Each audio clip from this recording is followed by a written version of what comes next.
Vamos a bailar para cambiar nuestra suerte. Si sabemos gambetear para ahuyentar la muerte. Vamos, vamos, ánimo que ya se acaba neuro y se acaba nato. Vamos entonces con irrigación. Fíjense esto, una vista anterior. Tenemos los vasos importantes y algunos senos. Aquí tenemos el corazón desde una vista anterior. Y acá arriba tenemos el cerebro, fíjense. Acá el cerebro, así este lado, los dos hemisferios cerebrales, lóbulo frontal, lóbulo temporal. Acá tenemos el mesencéfalo, protuberancia, bulbo raquídeo. Aquí estaría la hipófisis. Fíjense, atrás del tronco encefálico estaría entonces el cerebelo. Vamos a ver qué encontramos por acá. Entonces, todo comienza acá. Estamos hablando de irrigación, ¿no? Entonces todo comienza acá en el corazón. Fíjense que sale entonces del ventrículo izquierdo, termina saliendo la aorta, una porción ascendente, un callado aórtico y la porción descendente. La porción descendente que va a ser torácica y después abdominal, ¿no? Del callado aórtico van a salir el tronco brachiocefálico del lado derecho, que me va a dar entonces la subclavia, que acá no está, derecha, y la arteria carótida primitiva derecha. Y acá del lado izquierdo sale directamente la carótida primitiva y el izquierda y la subclavia izquierda. Fíjense que aquí parte todo, ¿no? Vamos primero con la arteria carótida, fíjense, va subiendo. Vamos a ir viéndolo desde el lado izquierdo.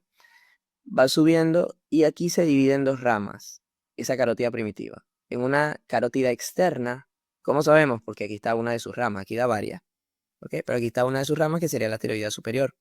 Entonces esta es la carótida externa, que no nos interesa mucho hoy, y la carótida interna, que no da ramas. ¿Por qué? Porque ella se encarga, ya sabe que su misión en la vida es irrigar el sistema nervioso central, tiene que entrar al cráneo. Entonces esa carótida interna va subiendo y termina entrando por, esta sería la porción petrosa de la carótida interna, esta es extracraneal, ¿ok? Va subiendo, entra por el orificio inferior del conducto carotidio, que está en el peñasco del temporal, en la cara póstero inferior del peñasco, ¿ok? Entra por ahí y tiene un trayecto dentro del peñasco del temporal.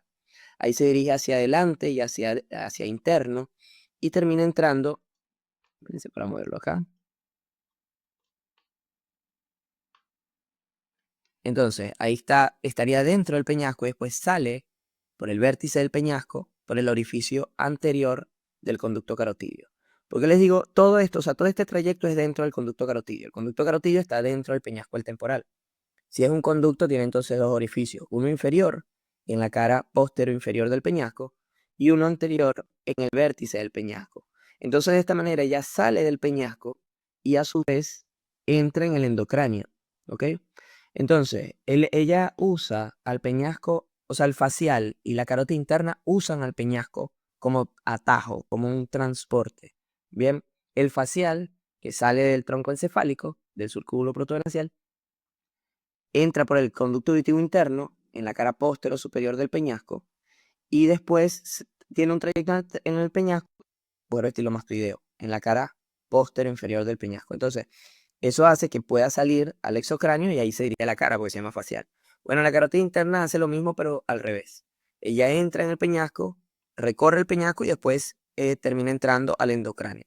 La carótida interna necesita llegar al endocráneo, el facial necesita llegar al exocráneo. Entonces utilizan el peñasco de transporte. Cuando la carótida interna llega ahí, va a recorrer el surco carotidio y van a dar en esto que está acá, en esta sangre venosa que está acá, que es el seno transverso, el seno cavernoso, perdón. Este es el seno cavernoso. Entonces, ese seno cavernoso que va a estar ahí a nivel de ala mayor del efenoides y surco carotidio del efenoides, bien, la carótida va a recorrer eso y va a terminar nadando en ese seno. Entonces, es como que ella está nadando ahí y de repente es como que está nadando debajo del agua y como si fuera una pileta. Y de repente saca la cabeza para respirar.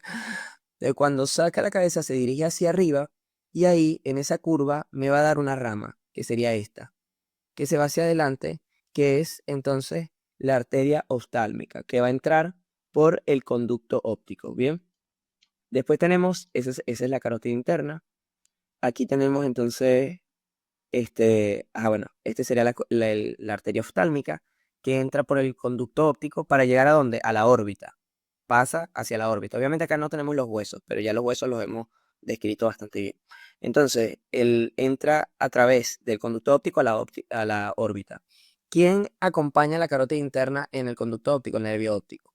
Que va a estar saliendo y va a llegar para formar el quiasma óptico en conjunto con el otro nervio óptico, con el del otro lado.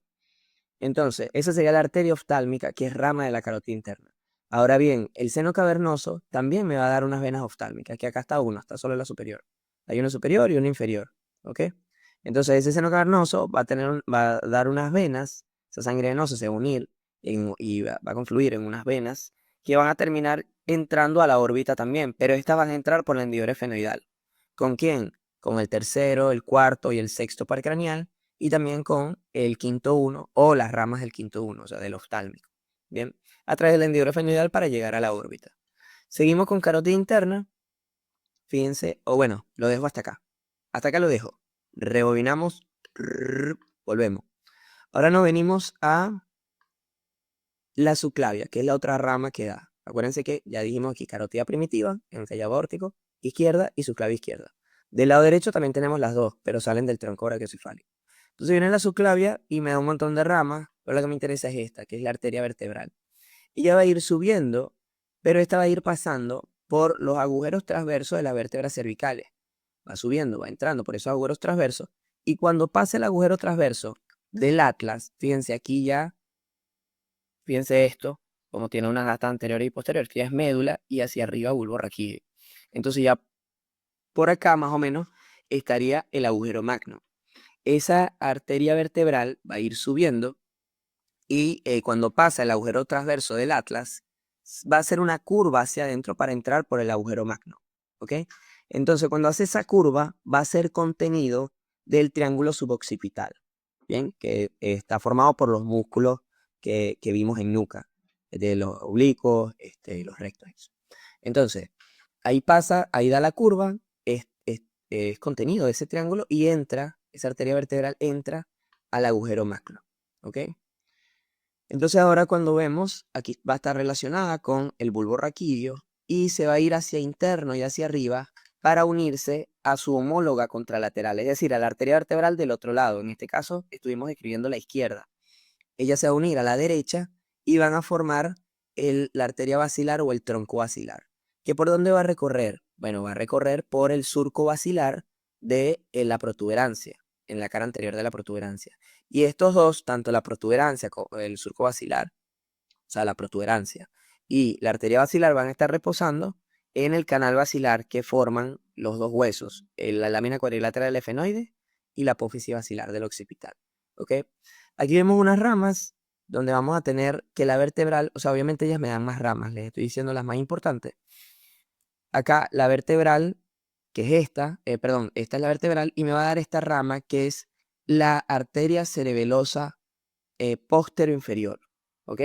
Esa arteria cerebelosa póstero inferior, también conocida mundialmente como PICA, que sería la abreviación de todo esto que les estoy diciendo en inglés. PICA va a ser rama de la arteria vertebral. Entonces fíjense que es inferior porque el cerebelo va a tener dos ramas abajo y una rama arriba. La de arriba se llama superior y las dos de abajo se llaman inferiores. Pero una es la anteroinferior porque llega a la región anterior y otra es la posteroinferior, ¿ok? Que llega a la parte más posterior del cerebelo. Entonces, esta es la arteria cerebelosa, la que sale de la vertebral es la arteria cerebelosa posteroinferior. Luego más arriba, la arteria basilar, ya formado el tronco basilar por las dos vertebrales, me va a dar la arteria cerebelosa anteroinferior, conocida mundialmente también como AICA. Entonces, sigue el tronco basilar. Aquí va subiendo, me da unas ramas pontinas. Acuérdense que también me da la arteria laberíntica que se mete en el conducto auditivo interno con el 7 y el 8 de los paracraneales. Y acá entonces me va a dar la arteria cerebelosa superior. ¿Ok? Entonces la basilar me da la superior y la anteroinferior. Y la vertebral me da la posteroinferior. ¿Ok? Pica, aica y cerebelosa superior. Luego ese tronco basilar va a tener como ramas terminales a estas dos arterias, se va a dividir en dos arterias, que son las arterias cerebrales posteriores. Bien. Y ahí entonces comienza la historia de ¿qué? Del polígono de Willis. el polígono de Willis, que es un polígono, por eso se le llama así, que va a estar conformado por ramas que se anastomosan de la arteria basilar, que acuérdense que está formada, ay, ahí no está por el corazón, que está formada por las arterias vertebrales. Entonces, ese polígono de Willis va a estar formado por la arteria basilar y por las dos carótidas internas, la del lado derecho y la del lado izquierdo. Vamos a quitar acá bueno, no lo voy a quitar porque después voy a hablar de seno. Pero fíjense, acá está la carótida interna sin el seno cavernoso, ¿ok? Fíjense que la carótida interna, además de la oftálmica, que ya la vimos, me va a dar esta rama que es la cerebral anterior. Esta es la cerebral anterior, ¿ok? Y acá está la otra cerebral anterior, que se va a dirigir hacia anterior en el cerebro, por eso se llama así. Esas dos van a dar una rama comunicante que va a ser la arteria comunicante anterior. Fíjense, la cerebral anterior y la otra cerebral anterior se unen por la comunicante anterior. Entonces, estas cerebrales van a tener una porción precomunicante y una porción postcomunicante, en referencia a la parte en donde se terminan uniendo ambos circuitos, el de la cerebral anterior derecha y la cerebral anterior izquierda.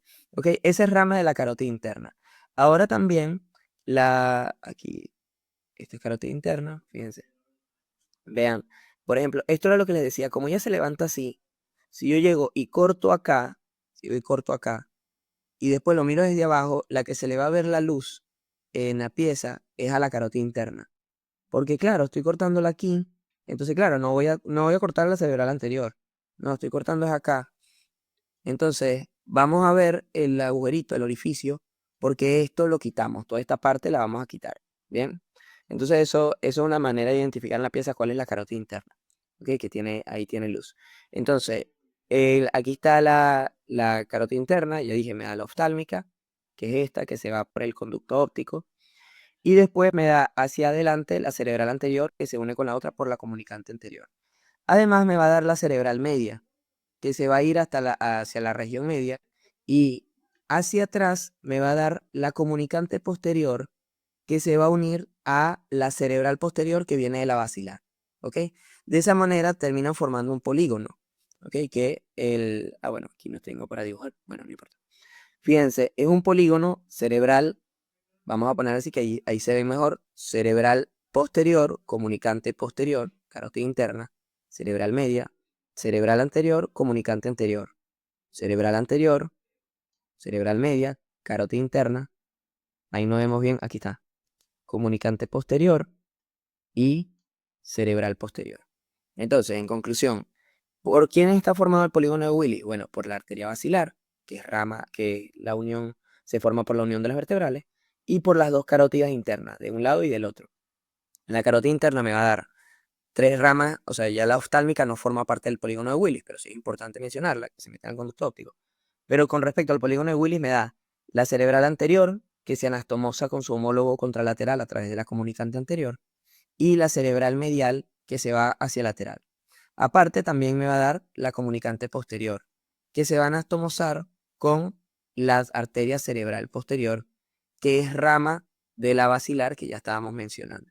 ¿Ok? Y de esa manera se forma el polígono de Willis. Ahora bien, hablando un poco de seno, fíjense, acuérdense que acá en el cráneo, ahí por dependencia de las meninges, se terminan formando espacios por donde corre sangre venosa. Este sería el seno sagital superior. Fíjense cómo termina llegando acá. Aquí está otro seno, que es el seno recto, que termina llegando acá también. Y acá va a estar el seno transverso. ¿Se acuerdan cuando hablamos de occipital que había un surco para el seno sagital superior? Aquí estaría la cresta occipital interna, aquí estaría la protuberancia occipital interna, y hacia acá los surcos para los senos transversos. Y que eso me formaba cuatro fosas.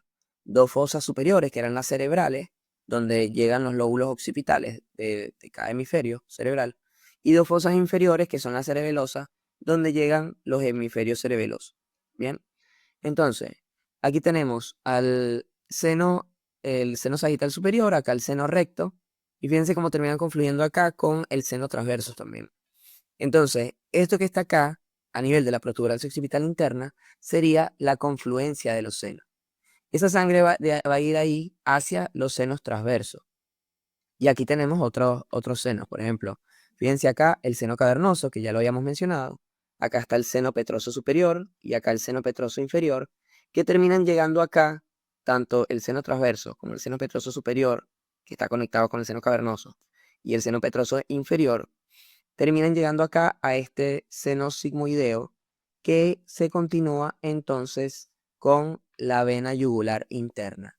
Entonces, esa sangre va a salir ¿por dónde? Por el agujero rasgado posterior o agujero yugular, por donde pasan también el glosofaringeo, el vago y el accesorio. ¿Ok? 9, 10 y 11 de los pares craneales.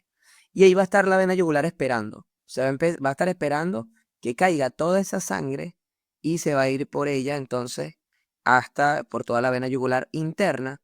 Se va a ir toda la sangre y de ahí, acá no lo vemos, pero recuérdense que entonces forma el tronco brachiocefálico izquierdo, en este caso, porque estamos del lado izquierdo, ¿bien?